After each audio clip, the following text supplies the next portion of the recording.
Milenio 3 en la cadena SER.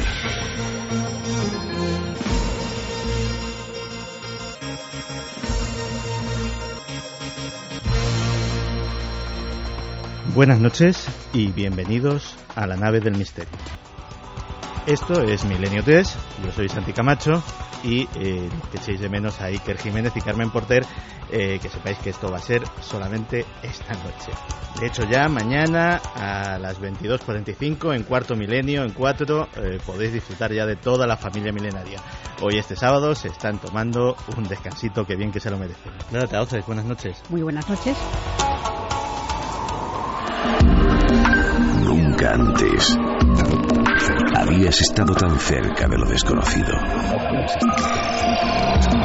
Milenio 3, cadena SER. Nos hemos reunido un grupo de personas y de amigos que saben y que conocen cosas que a lo mejor os pueden interesar y cosas que seguramente pues no os van a contar en otros lugares. A mi lado tengo al maestro, y que lo llama así y con razón, Enrique de Vicente. Enrique, buenas noches. Muy buenas noches, encantado de estar contigo como patrón de esta nave del misterio, hablando de un tema para mí tan absolutamente trascendente como lo que está ocurriendo en Ucrania justo en estos momentos donde hay una confluencia cósmica tremenda y de tremendo y grave peligro, y muy ligada a la figura astrológica, al tema astrológico de Putin.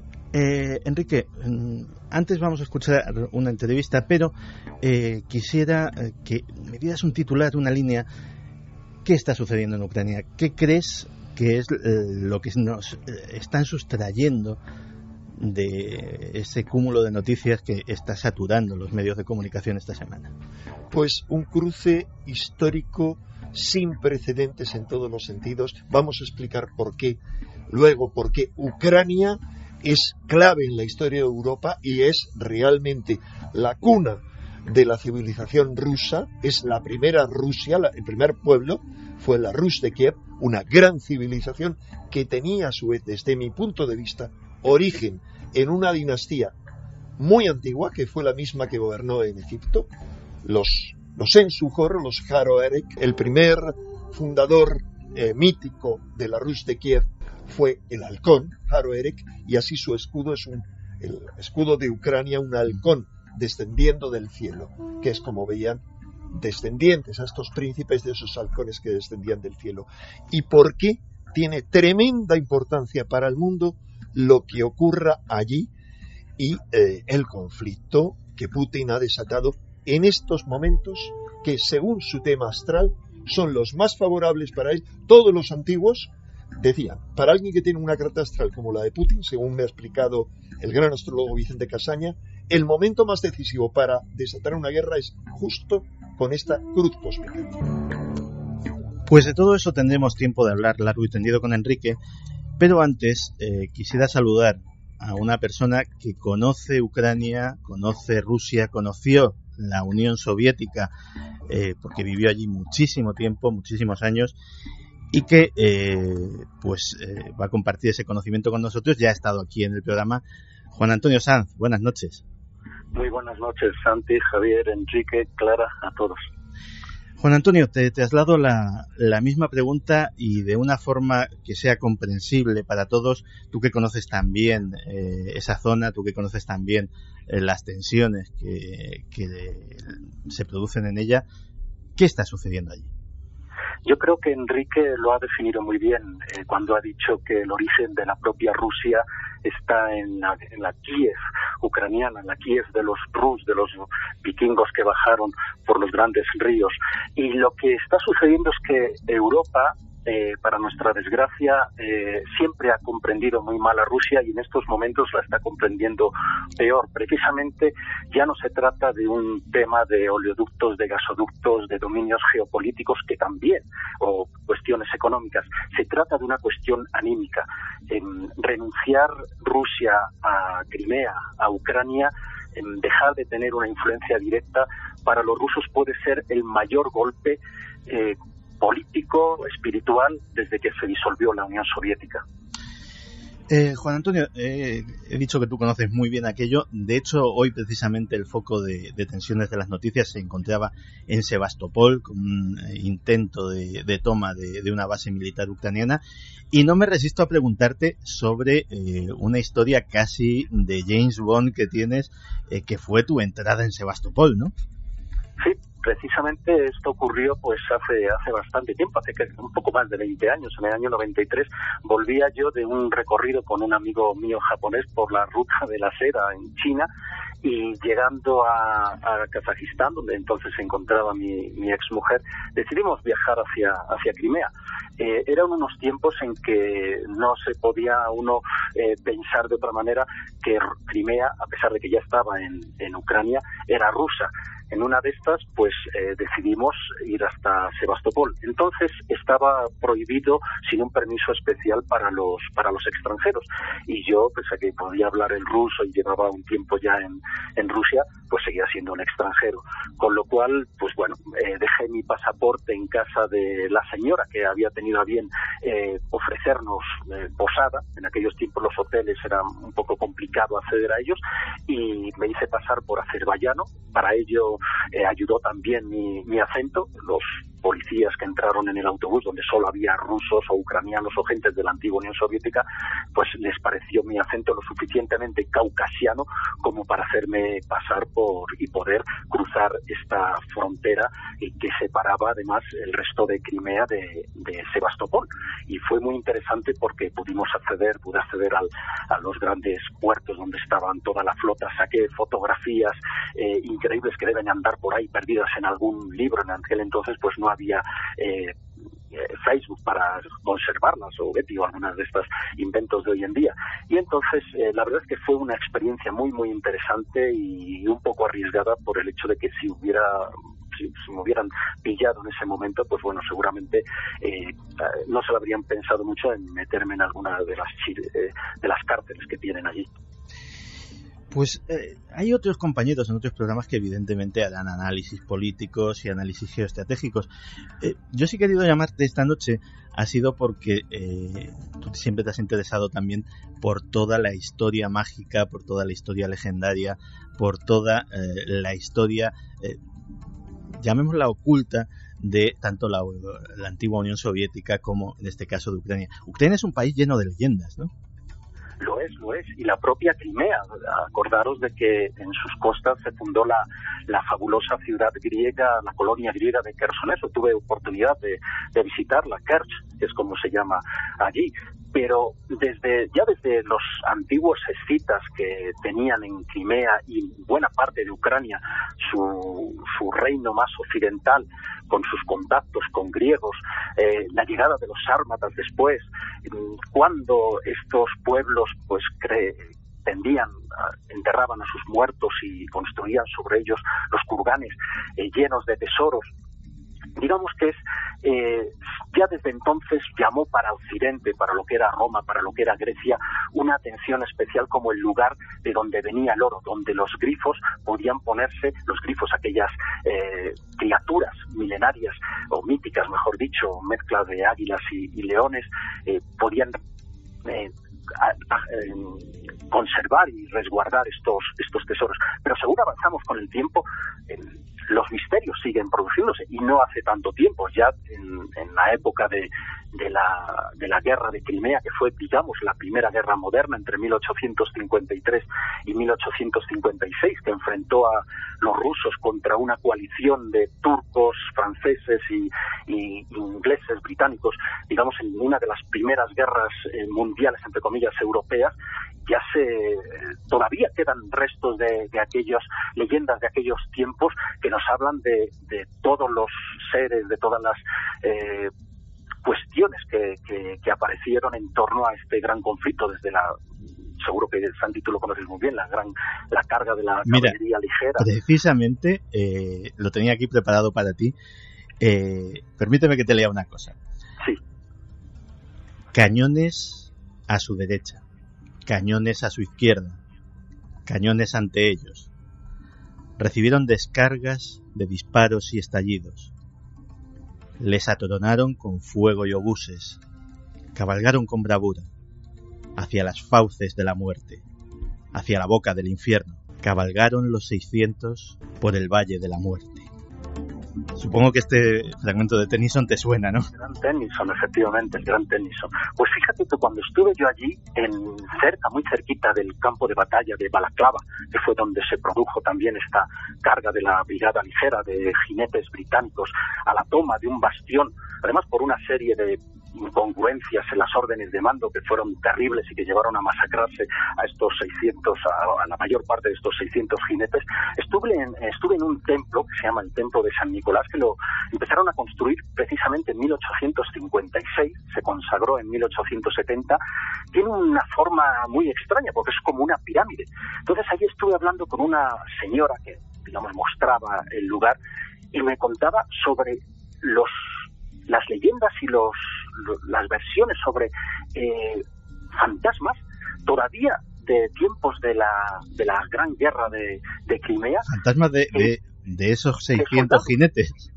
Sí, no ya de los 600 jinetes, sino de los franceses, de los propios rusos. Por esta batalla de la carga de la brigada ligera se dio por ganada para los rusos, a pesar de tan gran esfuerzo heroico de los británicos. Pero los campesinos cuentan por entonces, yo lo estaba escuchando, estoy hablando de eso hace 20 años, de cómo en algunos lugares no se podían cavar, no se podían plantar. Ahora mismo esa zona donde se hizo por ejemplo, la gran cabalgada de los 600 es un lugar de vides y de viñas.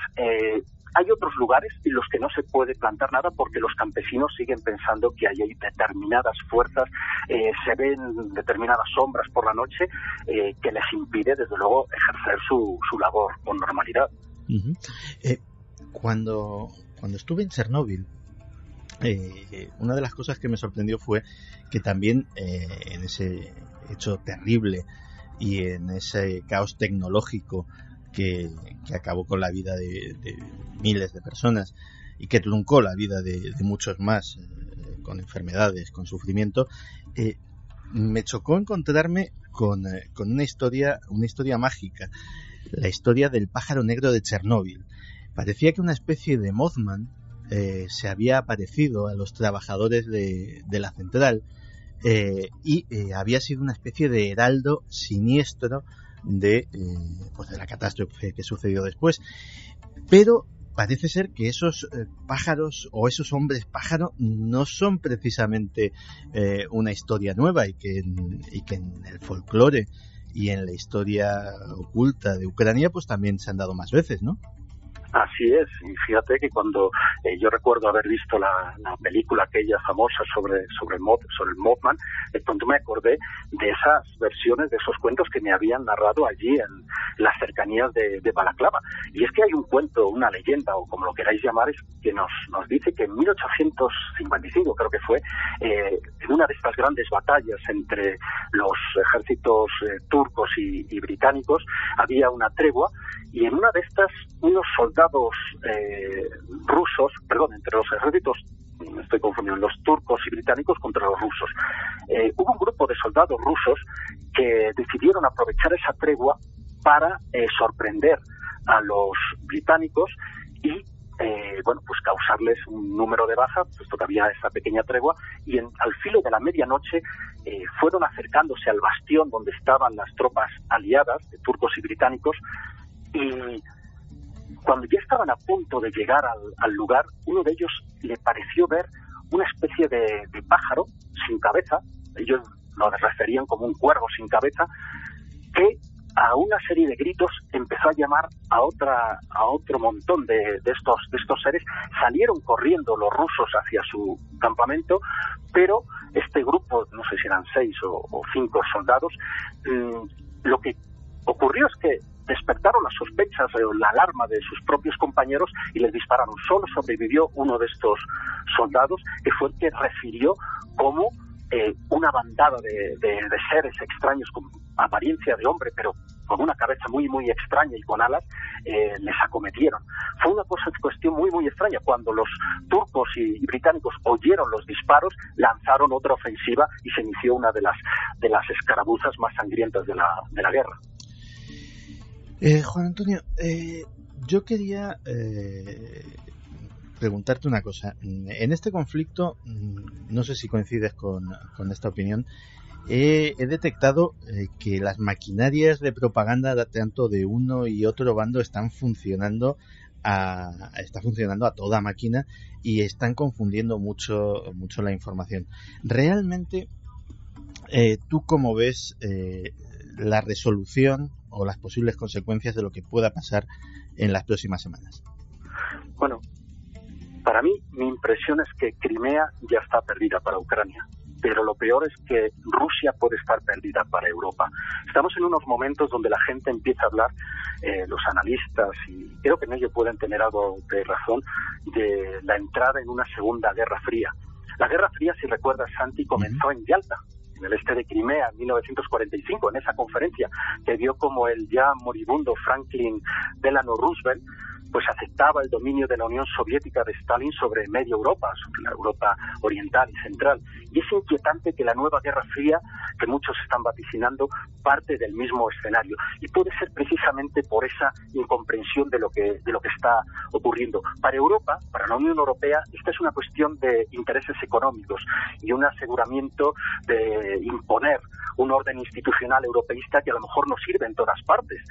Pero para Rusia, Ucrania, Crimea, es una cuestión de seguridad nacional y regional.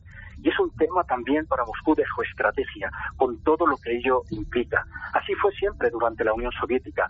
Y Putin es una persona, es el directo heredero de la URSS. Crimea, como os decía, está perdida para Ucrania. Tenemos que tener en cuenta lo que ocurrió, por ejemplo, en Georgia a principios de los años 90, con Abjasia, con Osetia del Sur. No se proclamaron zonas independientes de Georgia con el apoyo ruso y con unas guerras muy sangrientas. Sin embargo, de hecho, de facto, han sido y siguen siendo todavía lugares enclaves independientes del gobierno de Georgia. Y por eso, cuando Georgia atacó Osetia del Sur en el 2008, en agosto de 2008, Rusia respondió con toda su fuerza. Yo no creo que vaya a haber una guerra. Rusia es mucho más inteligente que todo eso. Y Putin, como bien decía Enrique, es un zorro muy, muy taimado. Pero el gran problema que está ocurriendo con Europa y con Estados Unidos es que se está menospreciando esa capacidad de Moscú para tomar decisiones que pueden ser muy fundamentales y que ahora les llevan a tener todas las de ganar. Tienen grandes diplomáticos, grandes servicios de inteligencia y sobre todo una gran firmeza a la hora de obtener sus objetivos. Y esto también es muy importante destacarlo, unos objetivos muy claros. ¿Habría guerra si Ucrania pretende recuperar Crimea o si los ultranacionalistas ucranianos se lanzan a intentar por su cuenta desestabilizar esa toma por ahora pacífica de Crimea por el Kremlin ruso? Pues Juan Antonio, de verdad muchísimas gracias por atendernos esta noche. De hecho, desde Bolivia estás, ¿no? Desde Bolivia. Desde Bolivia, o sea, desde muy lejos. Algunas investigaciones muy curiosas. Pues oye, pues ya las compartirás con nosotros. Se han reanudado las excavaciones en Tiahuanaco y se están descubriendo algunas cosas muy, muy interesantes que podrían afectar no solo al futuro de todo el continente, incluso de toda la historia antigua. Pues Juan Antonio, lo repito, muchísimas gracias por atendernos y enseñarnos Ucrania pues desde tus ojos, que la conocen también. Muchas gracias. Un gran abrazo, Juan Antonio. Un gran abrazo. Enrique, antes de empezar a conversar, quería que escuchases un sonido. Quería que escuchases un sonido que no es la primera vez que lo ponemos en este programa y que me suena antes de seguro que te suena, aunque no me has dicho nada, y que probablemente tienes algo que decir al respecto, que a mí cuando leí las claves que me mandaste para el programa me puso los pelos del punta. Escuchémoslo.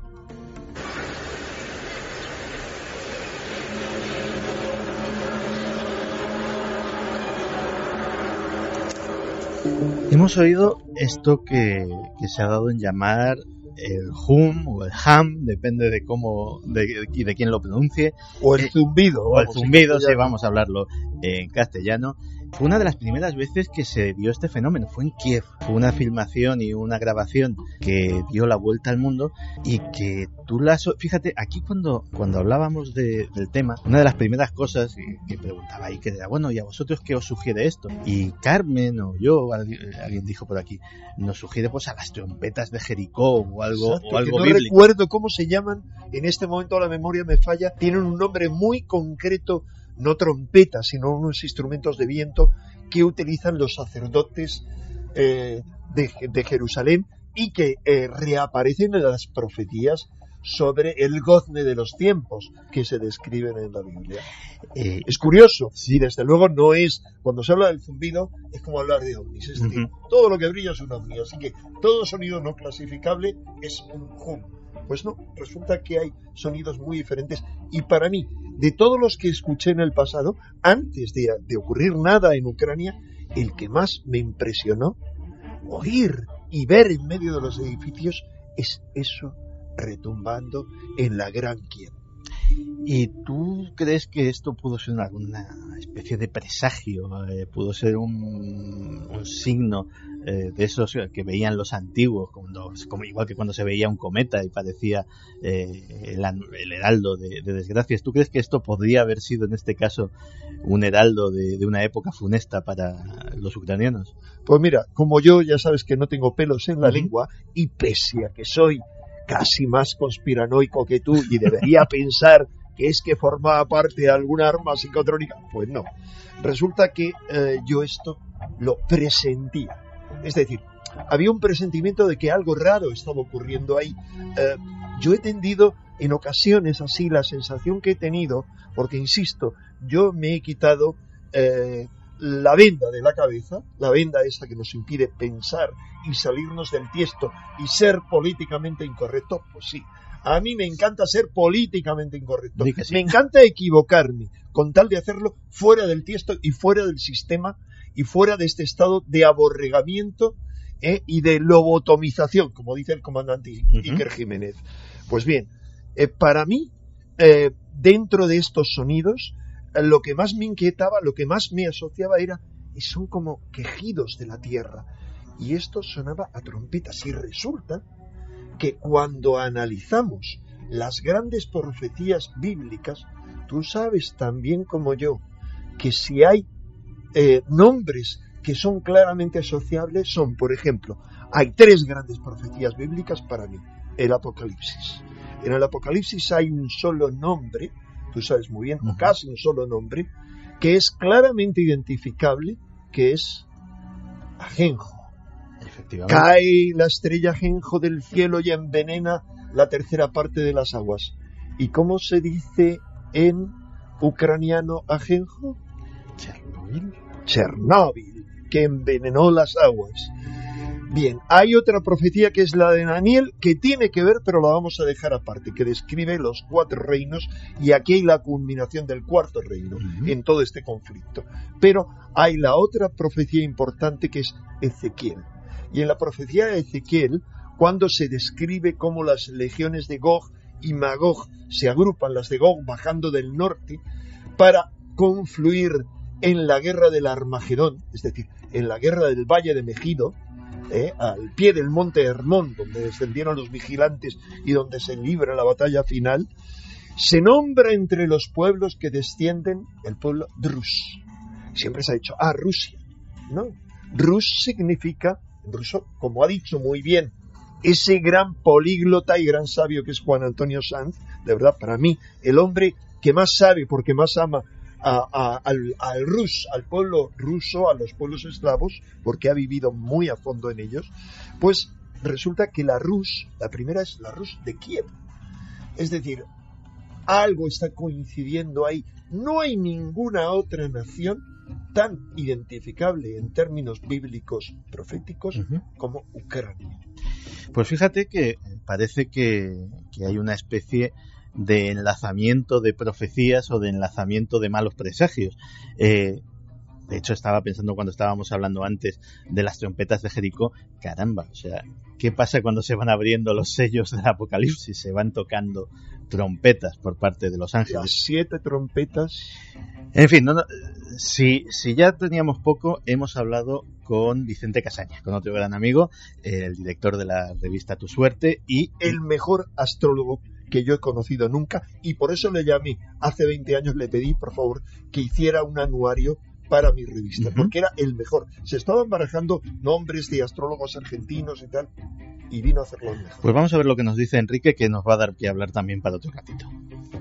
Actualmente hay una cuadratura Urano-Plutón en el cielo bastante importante, porque estas siempre tienen un peso histórico y social determinante. Por ejemplo, es prácticamente un calco de la misma cuadratura que se produjo a finales de los años 20 con el crack de Wall Street, que aquello llevó a una grave crisis económica en Estados Unidos, que luego se contagió a Europa y a países pobres y ricos por todo el mundo.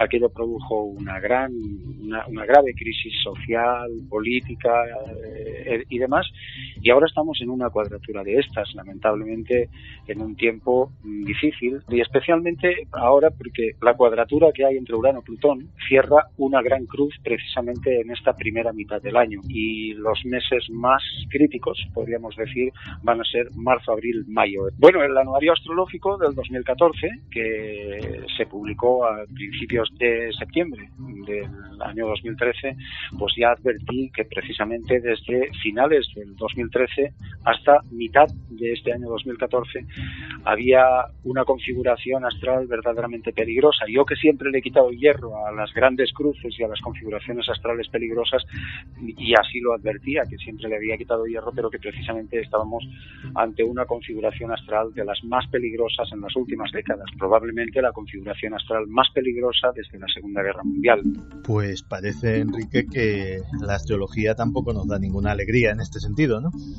Hombre, yo debo repetir que es que al venir esto de Vicente, que es lo menos catastrofista y lo menos determinista que yo he conocido nunca, cuando yo leí esto, pues ya el año pasado, bueno, primero leí bastante antes, hace 5 años, yo le hice una entrevista en la que él hablaba de una crisis económica profunda, de una crisis del sistema capitalista, de una crisis del sistema norteamericano, que culminarían en torno al 2020 con un gran cambio de modelo de civilización. Y cuando planteaba esto, yo le dije, pero tal como lo está planteando aquí, es que puede llegar a ver, digo, ¿te atreves a decir que una guerra mundial? Bueno, más o menos lo que dije. Bueno, yo no puedo decir qué, pero me dijo, es que se da la misma confluencia que se dio antes de la Segunda Guerra Mundial. Pues esperemos que esta vez falle. No, yo estoy seguro, cuidado, como ha dicho muy bien Juan Antonio Sanz, han dicho y repetido tanto los diferentes ministros rusos como RT, Russia Today, han repetido, primero, Russia Today ha dicho por qué esto no va a ser el comienzo de la Tercera Guerra Mundial. Y los ministros han dicho, no va a haber una guerra internacional.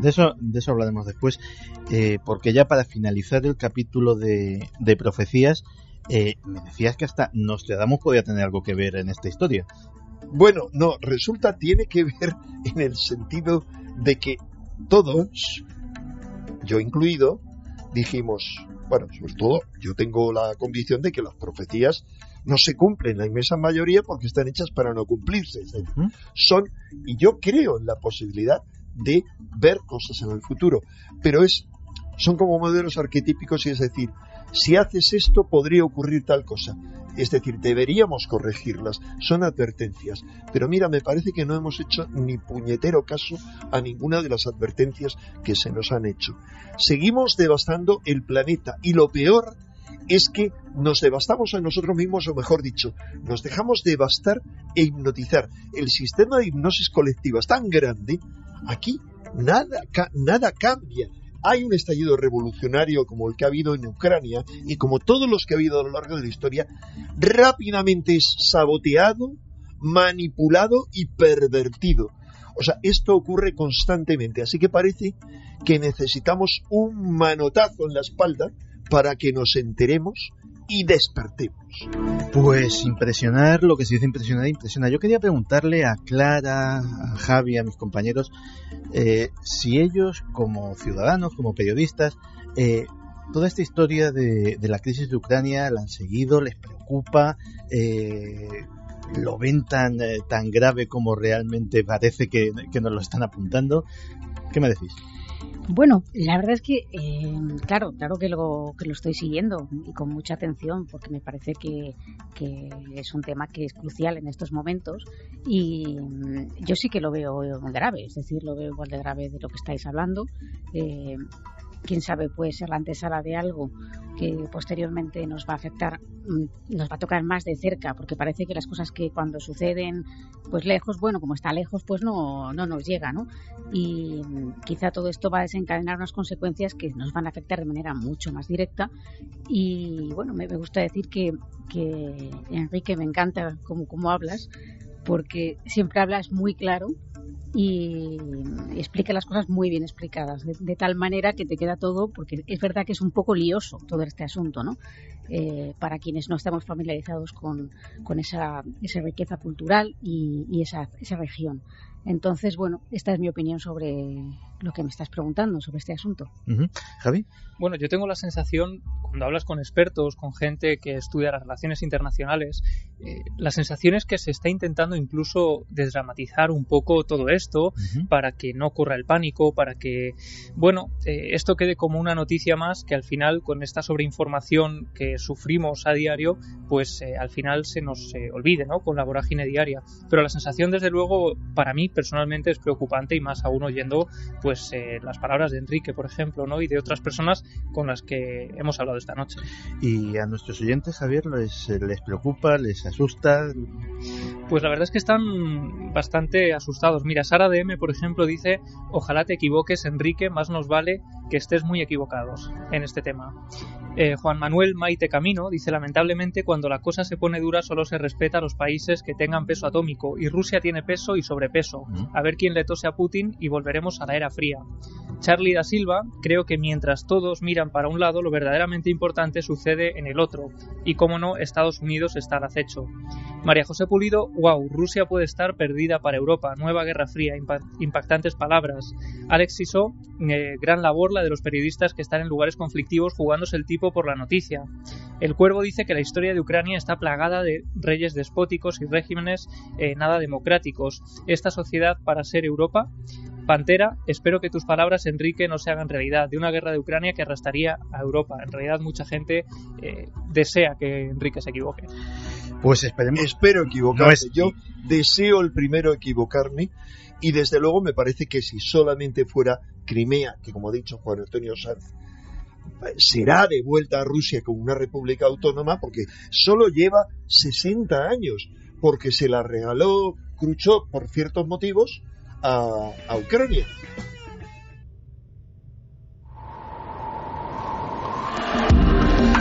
Nunca antes habías estado tan cerca de lo desconocido. Milenio 3. Cadena Ser. Imagínense un mundo sin crímenes. Perdí a mi mejor amigo.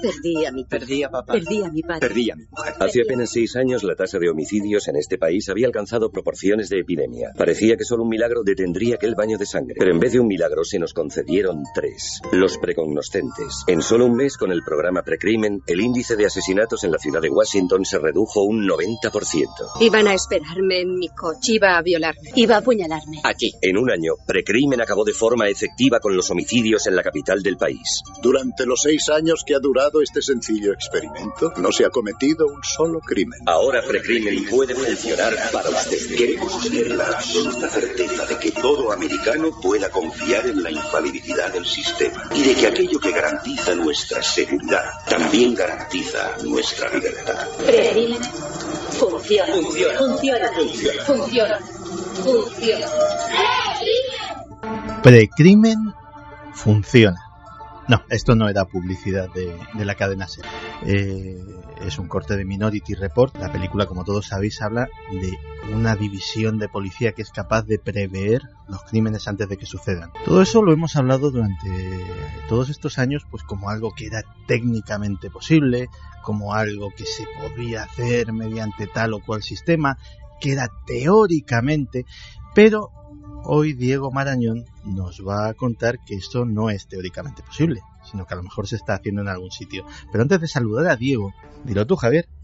Bueno, pues que a las 3:10 de la madrugada somos Trending Topic. La verdad que era un tema candente y esta es la muestra. Hombre, pues mira, mi primer Trending Topic. Enhorabuena. Enhorabuena a todos. Pues, Diego Marañón, buenas noches. Hola Santi, buenas noches, ¿qué tal estáis? ¿Qué me cuentas? ¿Que esto del precrimen ya se está haciendo? ¿Que no es ya cosa de ciencia ficción o de lucubraciones de futuristas? Bueno, como dices, llevábamos bastante tiempo hablando de ello, pero al final siempre parecía un poco utópico todavía, ¿no? Parece que ese futuro que Philip K. Dick había imaginado en ese relato corto suyo, en Minority Report, en 1956, nada más y nada menos, era un poco inalcanzable. Pero resulta que esta semana hemos conocido que ese futuro está más cerca que nunca, porque, al parecer, el Departamento de Policía de Chicago, eso es lo que decían los titulares, ya utiliza un modelo informático de predicción para identificar a los individuos que tienen una mayor probabilidad de cometer delitos violentos. ¿Y qué se desprende de todo esto? Bueno, el resultado de esos cálculos que está haciendo el Cuerpo de Policía de Chicago es una lista negra, tal cual suena, que se guarda en el más absoluto de los secretos, con más de 400 personas que han sido identificadas por una especie de algoritmo informático como futuras y potenciales amenazas para la seguridad. Fíjate, Santi, que hasta ahora 60 de esas personas que hay en la lista han sido ya visitadas por agentes de policía en su casa para hacerles llegar un mensaje claro e inquietante. Ese mensaje es: estás siendo vigilado.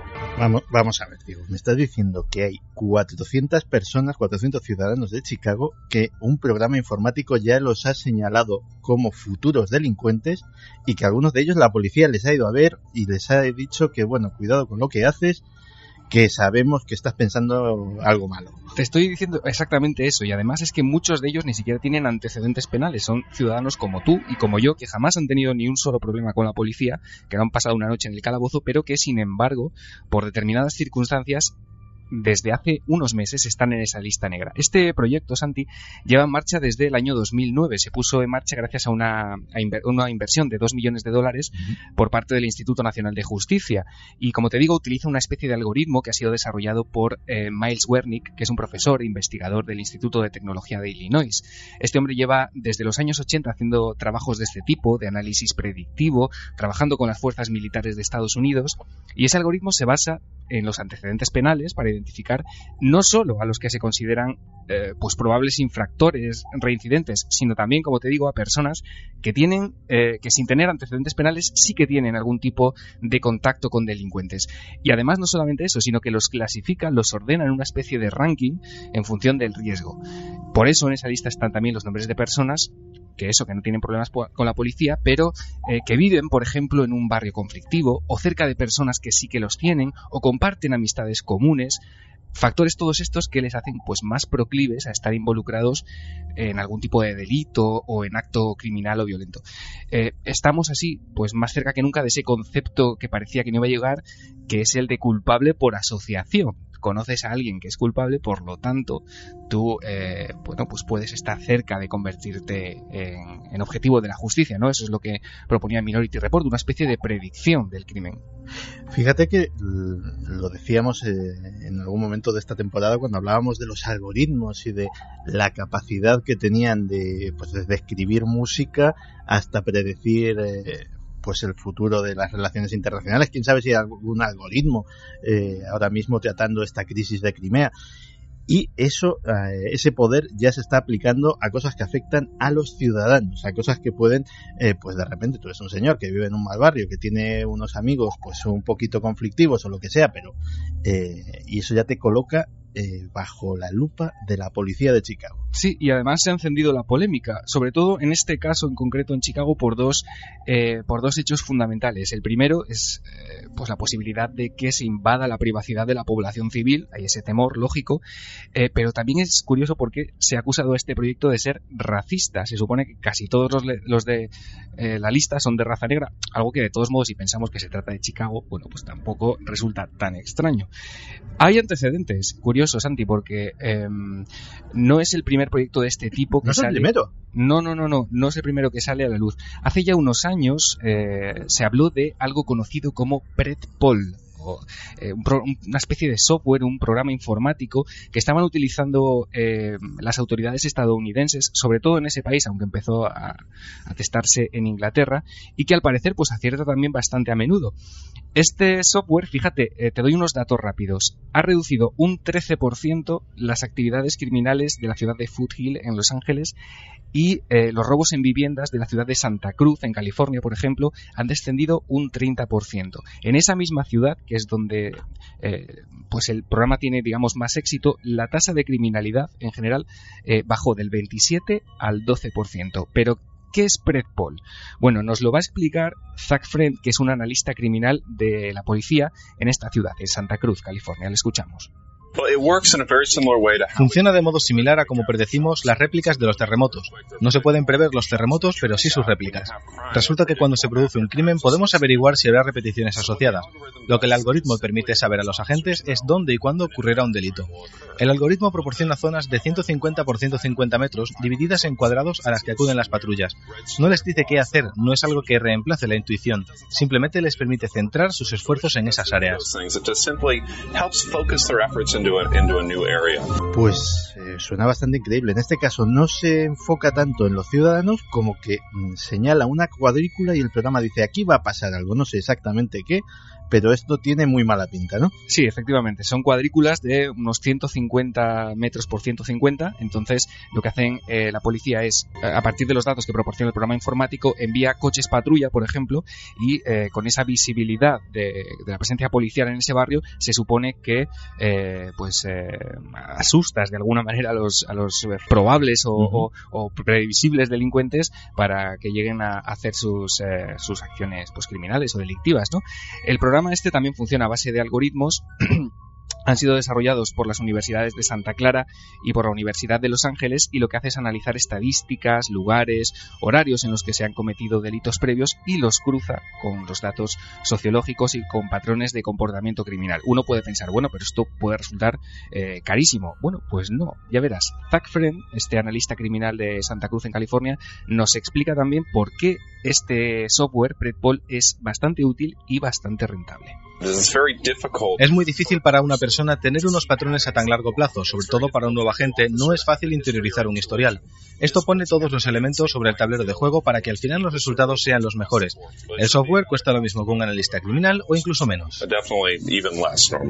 Fíjate que en un debate lo hablábamos, que estos algoritmos y estos robots podían ir quitando puestos de trabajo a la gente. Los analistas criminales no tienen que estar de muy enhorabuena en Estados Unidos, ¿no? No lo parece. Además es que se está extendiendo a una velocidad impresionante. Hay otros softwares de los que a lo mejor hablamos en algún otro momento que ya se están utilizando en más de 70 ciudades de Estados Unidos. Softwares bastante similares a este que se dedican pues a, por ejemplo, hay uno que se llama, te lo digo solamente Santi, Shot Spotter, que lo que hace es detectar mediante micrófonos en una ciudad, por ejemplo, recoge el ruido ambiente y si detecta algo parecido a un disparo, envía esa señal a la policía y depende de la zona donde se haya escuchado ese disparo, se activan las cámaras de seguridad más cercanas y se intenta localizar al sospechoso antes de que se dé a la fuga. Este sistema, como te digo, ya está en más de 70 ciudades de Estados Unidos y, ojo, porque está siendo admitido como prueba en diversos juicios. Pues caramba, digo, muchísimas gracias. Habrá gente que le parezca muy bien todo esto y que todo lo que vaya en beneficio de la seguridad de la gente, pues obviamente es beneficioso para todos, y habrá alguno que pensará que todo esto es el primer paso de una vigilancia del gran hermano por parte de robots. Todo solo lo dirá el tiempo. Pues sí. Por cierto, que vamos a pasar a uno de los nuestros. Hoy hemos hecho el test a un personaje muy querido en la nave, ¿no? Muy querido en la nave y que además está de actualidad esta semana. Luego explicamos por qué. Vamos Perfecto. A escucharlo. Uno de los nuestros. Buenas madrugadas. Identifíquese, por favor. Juan Villa Herrero. Juan Villa, artesano máximo. Pues nada, mira, estoy rellenando moldes y epa, ahora. Esto parece plutonio. Casi lo tenemos, ya está. Emergiendo. Muchos productos químicos y bueno, y epa, ahora. Esa está un poquito más templadita ya. Todo rápido, claro. Luego hay que ponerle pelo y epa, ahora. Uno entra a robar en casa de Juan Villa y tiene que ser terrorífico, ¿no? Porque... Y nada, de repente mezclamos dos cositas y venga, rápido, vamos, ole, ole y... ¡Ole, ole! Ole, ole. Es uno de los códigos del programa. Y epa, ahora. ¿Eligió usted al misterio o el misterio le eligió a usted? Pues de todas que me eligió a mí, seguro. ¿En qué ocasión lo ha sentido más cerca? Pues yo creo que de forma natural siempre me han interesado mucho estos temas, ¿no? Desde pequeño ya estaba dibujando monstruitos, naves espaciales, sin tener mucho conocimiento, ¿no? Y poco a poco me fue picando la curiosidad de una manera muy natural, ¿no? ¿Cuál es su enigma predilecto? Sobre todo me interesa mucho, aparte de que me interesa cantidad el espacio exterior y todas las noticias que están ahí relacionadas, ¿no? La criptozoología me apasiona. Indíqueme un lugar mágico al que siempre querría volver. El yacimiento maya de Tikal, en Guatemala, me fascinó. Soy mucho de ponerme en situación en los lugares que voy, ¿no? Me encanta recrear, imaginar cómo hubiera podido ser la vida ahí, pero realmente en Tikal me sobrepasó de sobremanera. Fantástico. ¿Y uno al que jamás regresaría? De momento puedo decir que regresaría a todos. ¿Somos producto del azar y la evolución o hay algo más? Pues yo para mí lo tengo, porque claro, tiene que ser una mezcla, no puede ser única y exclusivamente de ninguna de las dos. ¿Qué hay más allá de la muerte? Para mí tiene que ser algo tan fundamental y tan primigenio como el propio nacimiento, ¿no? ¿Teme la llegada de ese momento? No, para nada. ¿Supersticioso? Con depende de qué cosas, sí. La verdad es que sí, un poco maniático a veces, sí. Dicen que todo gran proyecto ha de dar sus primeros pasos en un garaje. ¿Usted qué opina? Pues que me viene al pelo. Porque aparte de en los años de adolescencia estar trabajando y modelando en un trastero, el primer taller que tuvimos fue con otros amigos y era un garaje chiquitín donde estábamos experimentando, pintando, modelando sin cesar todo el día, ¿no? En su caso, ¿el efecto milenio venía de serie? Pues yo creo que viene de serie, viene incorporado, ¿no? Y la verdad es que es un gusto ahora formar parte de esta gran familia, porque antes todas estas inquietudes estaban ahí, pero quizás no las tenía igual de encauzadas. Imagine que le pido que me encuentre una pieza concreta en su almacén.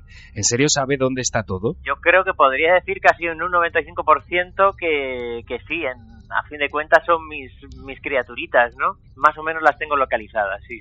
¿Es la nave del misterio el último reducto televisivo de los artesanos? En cualquier momento esto hubiera sido una apuesta muy valiente y muy extraña, ¿no? Pero hoy por hoy, con el panorama no solamente televisivo, sino con el panorama actual, realmente es una apuesta excepcional. ¿Cuál es la pieza que le ha dado más guerra en todos estos años? Podría destacar quizás la exposición de chamanes que hicimos. ¿Y la pieza que casi no llega a plató? Nos pasó con la reproducción de Abraham Lincoln, ¿no? La estábamos terminando de pintar el mismo día de ir a plató a rodar. El caso es que yo estaba agotado porque no había dormido nada en un par de días y excepcionalmente me monté en el transporte con la escultura. El caso es que de regreso empezó a nevar, bueno, tuvimos un accidente, no pasó gran cosa, pero fue un follón, así que Abraham Lincoln se lleva la palma, sí. Acaba de producirse el desembarco extraterrestre. ¿Para cuándo el desembarco faraónico? ¡Wow! Egipto. Ahí la habéis dado. La verdad es que es una de las culturas que más me fascinan, ¿no? Tenemos que hacer algo, lo que pasa es que hay que hacer algo que esté a la altura, muy potente, ¿no? Y diferente a todo lo que ya existe, claro. Más de un año después, la gente sigue pidiendo una gira con la exposición de Cuarto Milenio. ¿Cómo recuerda aquellos 3 días? A día de hoy me sigo emocionando muchísimo. Para mí fue una experiencia absolutamente increíble, sobre todo porque yo creo que conseguimos algo muy complicado.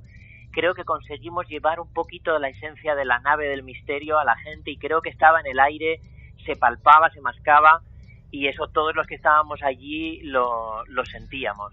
¿En qué cree Juan Villa? Pues sin duda una de las cosas en las que más fe tengo es en el potencial humano. ¿Cuál ha sido el fregado más grande en el que se ha metido? Podría decir por redundar que la exposición realmente fue una cosa espectacular, ¿no? En apenas 3 días, como imagen os puedo contar que me quedaría en plena calle centro de Madrid, en plena calle Hortaleza, por la puerta de acceso no nos entraban las piezas más grandes, que eran una calavera de Estella gigante y un toro de guisando. Cortamos el tráfico, bajamos con nuestros trastes y la gente se bajaba de los coches para hacer fotografías, ¿no? Por lo insólito. Si piensa en su infancia, la imagen que aparece en su memoria es... En mi pueblo donde nací, en Luarca, en el pequeño cine que ahí había, recuerdo de haber visto la película de La historia interminable, ¿no? Y me fascinó aquel imaginario de seres y de posibilidades fantásticas.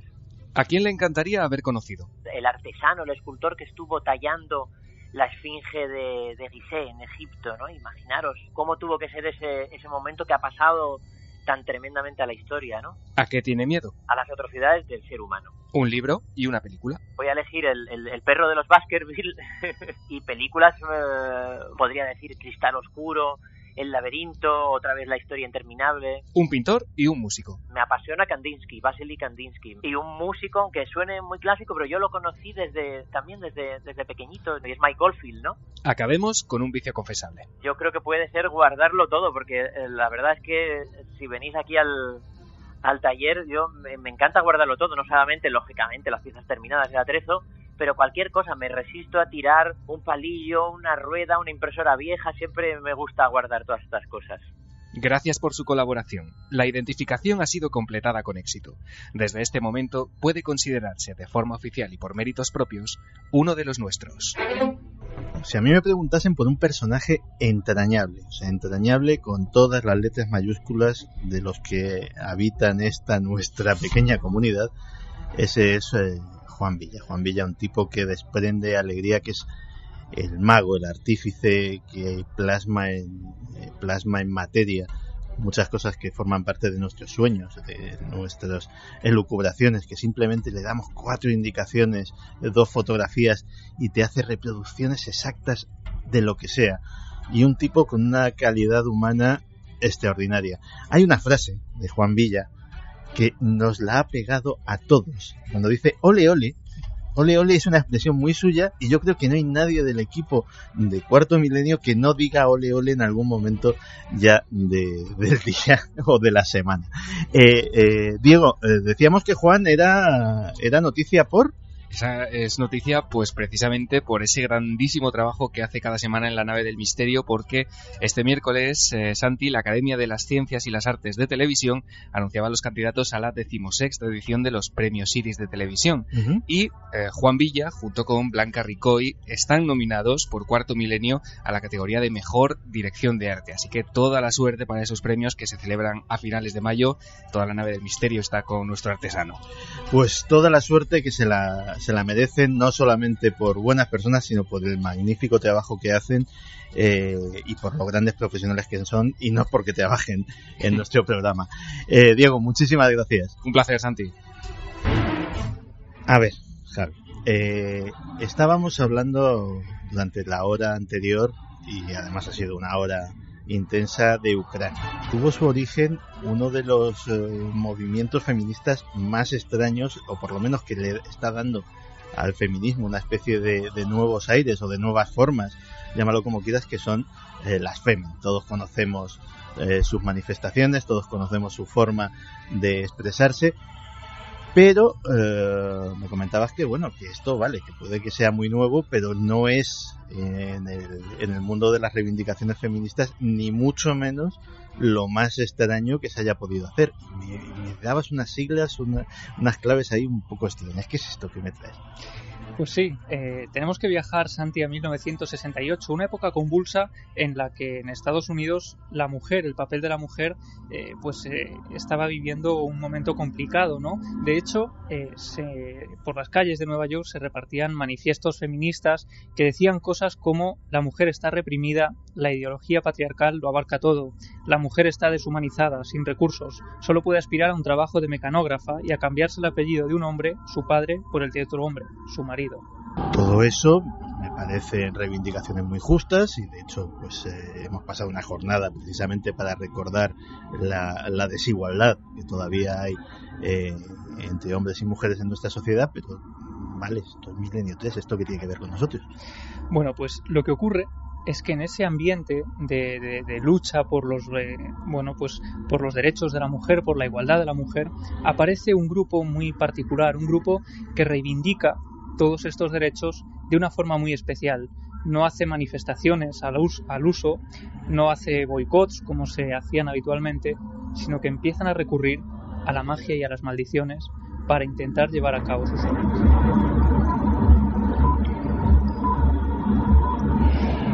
Y deciden elegir un nombre muy particular, Witch. Witch, que bajo el nombre en el que se esconden estas mujeres, bruja en inglés, se esconde a su vez un acrónimo, efectivamente, que significa Conspiración Terrorista Internacional de las Mujeres del Infierno. Pero terrorista. Bueno, eso es lo que ellas decían. En el fondo, a lo que ellas iban era que las brujas fueron las primeras mujeres perseguidas, ellas decían las primeras víctimas de la historia, las primeras oprimidas, y ellas querían reivindicar ese espíritu, el espíritu de la bruja, pues como una forma de poner a la mujer en el lugar que merecía, ¿no? Precisamente para eso, ellas utilizan esas armas, los conjuros, los hechizos mágicos para conseguir sus propósitos, anuncian el retorno de las brujas. Los medios de comunicación aseguran que este grupo de mujeres lleva a cabo un discurso violento y casi apocalíptico, recuperaban un lenguaje místico y colocaban a la filosofía oculta al servicio de la herejía feminista. Y tenemos que imaginar, Santi y Clara, una escena. 1968, 4 mujeres deciden instaurar de forma oficial este grupo. Para ello, se dirigen al Gem Spa de Nueva York y enfrente de ese lugar tan emblemático, a una hora más o menos temprana, empiezan a hacer un círculo de orégano, ante la mirada atónita de decenas de personas que empiezan a remolinarse ante ese espectáculo. Estas mujeres van vestidas completamente de negro, llevan la cara maquillada de un color blanquecino, casi mortuorio, y se introducen dentro de ese círculo. Empiezan entonces el maleficio. Imagina a toda la gente mirando alrededor a estas 4 mujeres diciendo a la vez: en el sagrado y más poderoso nombre de Witch, Conspiración Terrorista Internacional de Mujeres del Infierno, nosotras, hermanas brujas del único y verdadero subsuelo, anunciamos nuestra presencia y comenzamos nuestro hechizo. Y aprovechan para maldecir entonces al juez Huwaki, un hombre que estaba apresando a mujeres que se manifestaban públicamente. Ellas decían que este hombre estaba llevando a cabo una caza de brujas. Finalmente, tras la maldición a este personaje, Sharon, una de las mujeres, una de las primeras witch, lee la última parte del conjuro. Dice: esta es por fin la estación de la bruja. El mismísimo Satán se sienta en este comité. Hombres muertos se sientan en este comité. No hemos terminado. Acabamos de empezar. Y puede parecer que en realidad estas mujeres estaban haciendo un papel para aparecer en los medios de comunicación.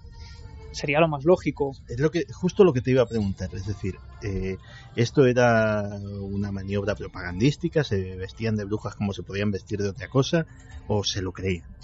Se lo creían. Fíjate, de hecho, la primera fundadora, Robin Morgan, es una mujer que empieza a indagar. Ella era feminista, pero empieza a indagar en su árbol genealógico y tras una investigación de largos años, ella asegura llegar al siglo XIII.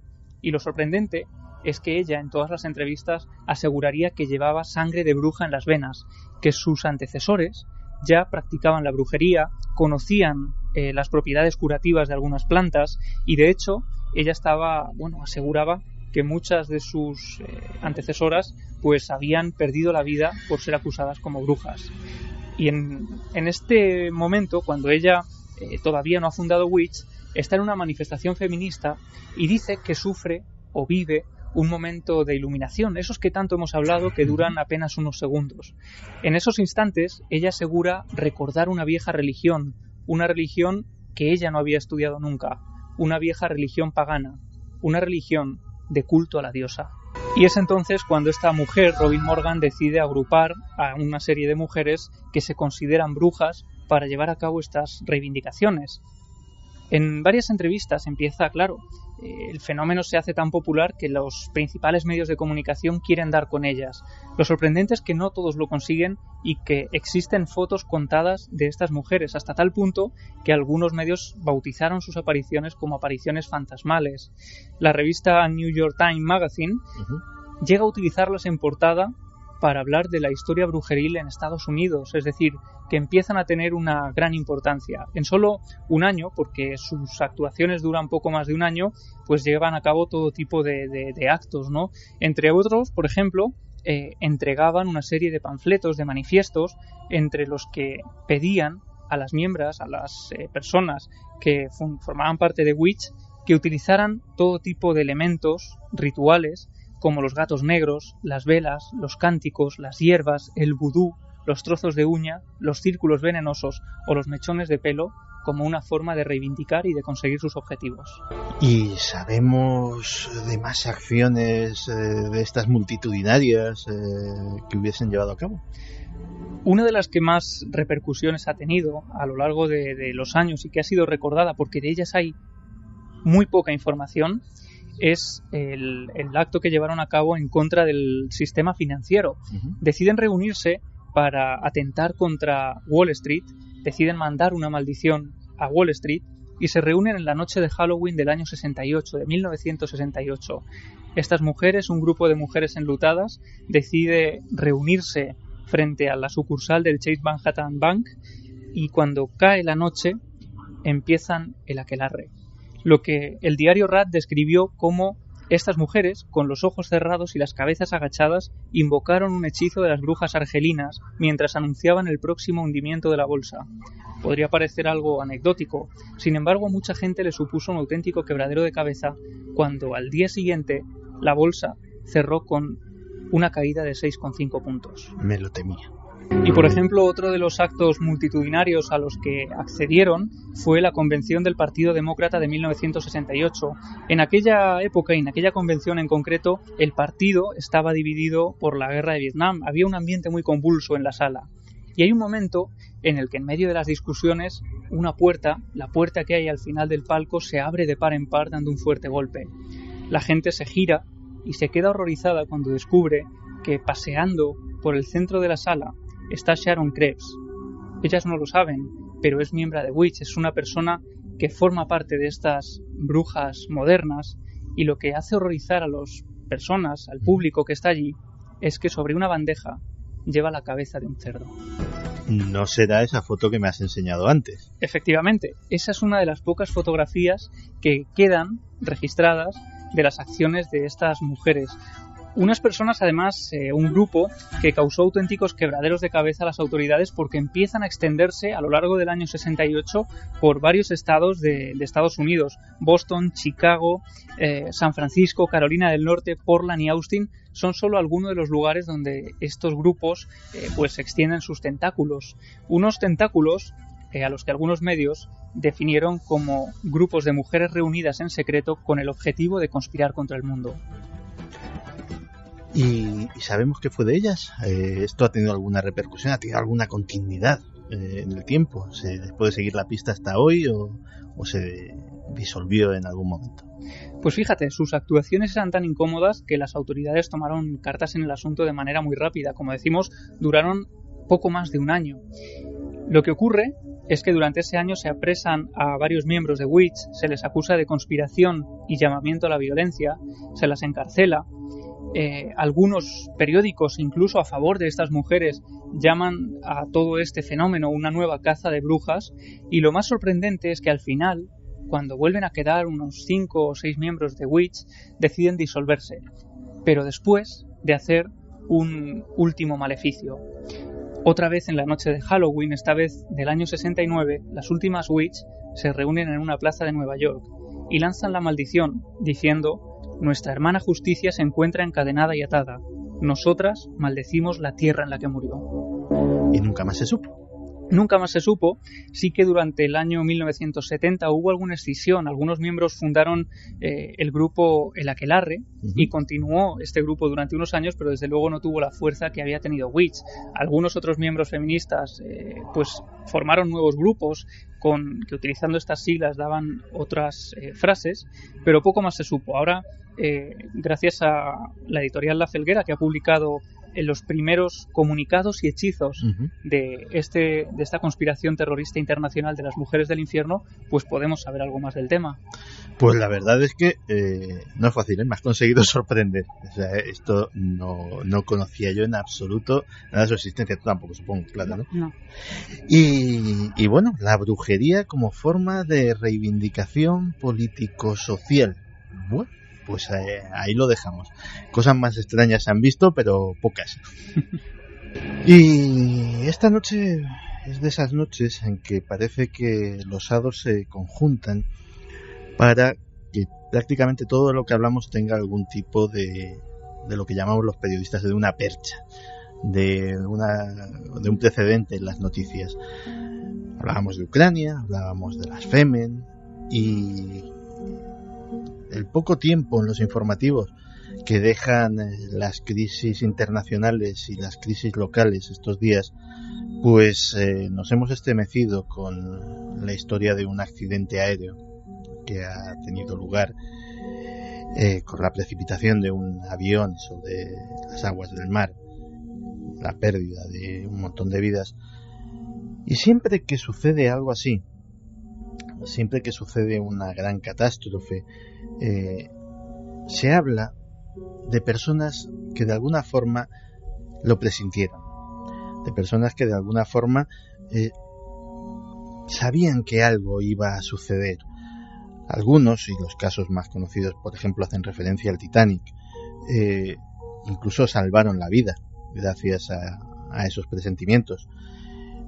Otros no tuvieron tanta suerte, y otros, como sucedió por ejemplo en la llamada catástrofe de Aberfan, cuando prácticamente una montaña se precipitó sobre un colegio lleno de niños, pues no hicieron caso de los sueños premonitorios que tenían esos pequeños los días antes de que sucediese la tragedia. Vamos a escuchar un sonido que nos va a traer a una fecha terrible dentro de la historia reciente de la ciudad de la que os hablo, de Madrid. Sucedió en el aeropuerto de Barajas, cuando el día a día normal, el ir y venir de los aviones, de los pasajeros, se vio interrumpido por algo inesperado y terrible. Fuerte explosión a la Terminal 4 de Barajas. Vamos a activar los colectivos.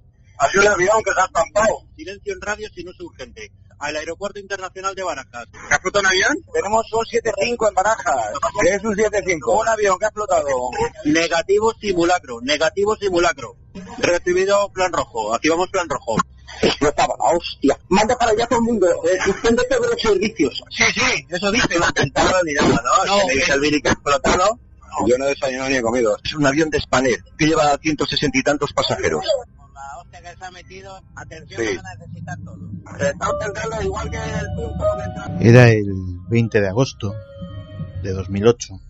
El vuelo 5022 de Spanair, que cubría la ruta entre Madrid y Gran Canaria, sufrió un accidente inmediatamente después del despegue. Hubo 154 fallecidos, 18 personas resultaron heridas y salvaron la vida de forma casi milagrosa. Pero, Clara, a pesar de lo trágico del asunto, hay otras historias. También aquí hay un componente que hemos extraído de tu archivo, un componente que nos habla de esas premoniciones, de esos presagios de que algo terrible podía estar a punto de suceder. Sí, claro, porque cuando ocurren estas cosas, evidentemente, lo primero de lo que se habla es, por supuesto, de las víctimas, de la situación en la que quedan. Luego se hacen las preguntas, ¿no? ¿Qué ha pasado? ¿De quién es la culpa? Pero pocas veces se indaga en una especie como de limbo, de pensamientos, de situaciones que se han producido en las horas y en los días antes, que a lo mejor tienen que ver o pueden tener alguna relación con el accidente, y sin embargo sus protagonistas no son conscientes hasta que de repente se encuentran con la tragedia, ¿no? Y para muestra de esto vamos a traer dos testimonios muy interesantes esta noche. El primero es la protagonista de esta noche. La primera se llama Marta. Ella era azafata de Spanair cuando se produjo el accidente, y aunque ella no estaba en el avión, tenía que haber estado. Vamos a luego explicar por qué, ¿no? Marta tenía un sueño desde niña, un sueño que se le repetía con cierta frecuencia, lo que técnicamente en el estudio de los sueños se llama un sueño recurrente, hasta que incluso este sueño se llegó a incorporar en su vida de una manera increíble, ¿no? Es decir, lo asimiló como el sueño de siempre, ¿no? Tenía sus variantes, pero el desenlace era siempre el mismo, y ella misma nos lo va a contar. El sueño comenzaría desde que yo tuve conciencia y me empezó a apasionar el mundo de la aviación y, vamos, sabía que quería ser azafata o tenía cierto interés por la aviación. Y el sueño normalmente era que yo estaba en un avión, siempre de pasajera,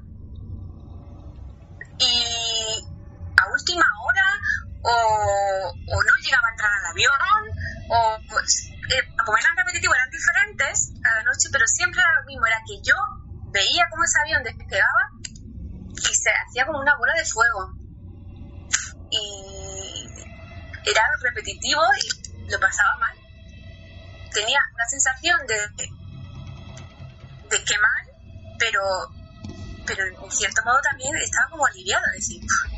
Fíjate que yo soy el primero que cuando he tenido un sueño presuntamente premonitorio, de una forma un poco inconsciente me he dedicado a desafiarlo. O sea, no hablo de mi experiencia personal, pero caramba, Marta tiene mérito teniendo ese sueño prácticamente, no sé si a diario, pero con muchísima frecuencia, haber seguido empeñada en su carrera de azafata, ¿no? Sí, esto es una de las cosas que a mí me sorprendió y que le pregunté, digo, ¿cómo es posible? Porque muchas personas habrían desistido en esa vocación y habrían a lo mejor tirado por otra rama, ¿no? Y la explicación tiene mucha lógica. Marta procede de una familia en la que su abuela es precisamente una de las primeras azafatas de España, de esas primeras promociones, y claro, Marta era de un pueblo, es de un pueblo pequeñito, y entonces veía todas esas vivencias, escuchaba a su abuela hablar, su abuela se había casado en el extranjero, había conocido otros lugares que Marta deseaba conocer, y por eso siguió fiel en su empeño, acabó su formación, es más, se fue a vivir a Londres, estuvo viviendo largos años en Londres para aprender bien inglés y echó numerosos currículums en diferentes compañías. Y curiosamente, cuando la llaman para incorporarse a Spanair, fue justamente 6 meses antes, poco más, poco menos, del accidente. Me decía que ella, aun pese a lo que le gustaba volar, lo pasaba especialmente mal durante los despegues, porque como ella decía que lo que veía en su sueño o el desenlace final era que el avión a la hora de despegar se convertía en una bola de fuego, ¿no? Pues tenía esta especie como de malestar cuando debía producirse el despegue. Y como hemos dicho antes, Marta estaba destinada a subir a ese avión, pero no lo hizo. Y no lo hizo porque apenas, nos lo va a contar ella casi mejor, ¿no? Nos lo cuente. Tenía la programación de un mes y me parece que tenía un retraso en un día, 2 días antes. Y te cambia la programación y ya no vas a ese sitio, vas a otro. Necesitas descansar X hora y no fui. Mientras estaba volando de vuelta, al volver, pues se entera de lo que ha pasado, ¿no? Además, date cuenta que ella conocía a varias de esas personas que eran sus compañeros de tripulación, ¿no? Yo la verdad es que tengo que agradecerle desde aquí que nos haya dado este testimonio, pero no es el único, porque ahora hay otro testimonio todavía más inquietante por la cercanía de ese suceso y porque no sabemos muy bien cómo funciona realmente nuestra mente ni nuestra forma de pálpito, de la forma de sentir las cosas. Además, curiosamente, la persona que nos da este testimonio, Fernanda Palomino, compañera de profesión, periodista, y además muy vinculada a la nave del misterio, bueno, ella tiene una hermana gemela idéntica que es médico del SAMUR y que ese día tenía previsto volar junto con su marido, conductor de ambulancia del SAMUR, y la hermana de este en el vuelo famoso de Spanair. Claro, Fernanda estaba disfrutando de un caluroso día, hablamos de un día veraniego, de un día que, en fin, que estaba haciendo pues sus cosas, disfrutando un poco del tiempo libre con su hijo, cuando de repente sintió algo muy extraño, algo que le hizo removerse absolutamente por dentro y que le hizo cortar toda esa actividad festiva.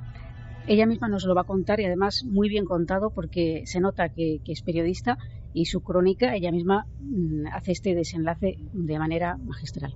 El 20 de agosto nos cambió muchísimo la vida y será difícil de olvidar ese 20 de agosto de 2008, un día muy caluroso en pleno verano, en el que, como todos los días, bajé a la piscina con mi hijo y cada día me subía a las 3 de la tarde, porque era la hora que cerraban la piscina. A las 2 menos 20, a las 3 menos 20, le digo a mi hijo, vámonos, vamos a subir a casa. Y me preguntó, ¿por qué? ¿Por qué, mamá? Si subimos siempre a las 3. Y le dije, tocándome el corazón, y le dije, algo no va bien. Subí a casa y bueno, como siempre, yo como lentísimo, y esta vez comí rapidísimo, me puse enfrente del ordenador y me dejó la piel de gallina cuando vi el titular, tragedia aérea en Barajas. Ese día para mí, o sea, yo jamás lo voy a olvidar, porque empecé a sentir que mi hermana iba en ese avión. Mi marido me preguntaba, ¿pero cómo sabes que va ahí? Le dije, porque me lo dice algo. O sea, yo tuve el presentimiento de que mi hermana iba en ese vuelo, iba por la casa como zombie, paseándome y tocándome el pelo, diciendo, mi hermana iba en ese vuelo. Pasó una hora y de repente sonó el teléfono y era mi hermana diciéndome que iba en ese avión, pero que estaba bien. Y bueno, no es la primera vez que como gemela me ocurren estas especie de premoniciones.